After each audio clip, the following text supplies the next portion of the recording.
Magandang buhay po mga Kapampangan dyan or sa lahat ng aking mga kababayan. Magluluto po tayo today ng puchero manok or puchera ng manok. So eto po, nag-fry muna ako ng saging na saba. Ayan, ipa-fry muna natin. Yung oil pala merong at sweaty oil po ang inilagay ko para may magandang color. Konting pinkish ang ating mga gulay. So ayan, tin-dry natin yung saging na saba. So ayan, pa-fry natin para mabilis ang pag-saute mamaya. I-fry natin lahat ng matigas. So, like, mahirap palambutin para mabilis. Pagkatapos nito, isunod natin ang ating chicken. So, gumamit po pala ako ng chicken wings na mga ready na. Ayan, i-fry po muna natin. Ayan, hindi naman todo fry, pero at least po maalis yung konting tubig ng chicken at konting dugo-dugo.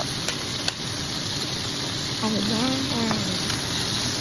So, ahon na natin. Ayan.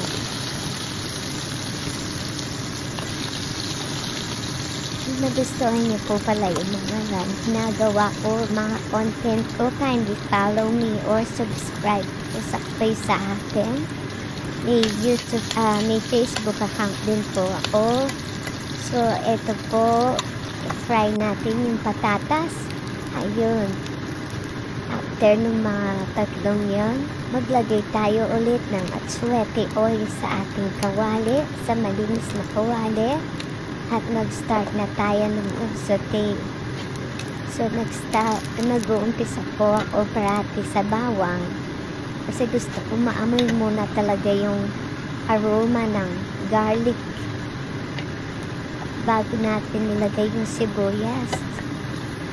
Kasi yung ano ko dito is matubig yung sibuyas, magandang iuna ko yung bawang para lahat ng aroma ano ko muna.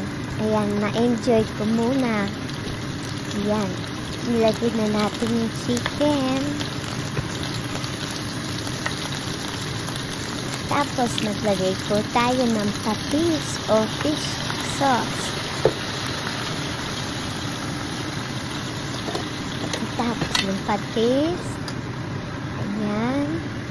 Medyo dinakpan ng konti. Nilagyan ng tomato sauce.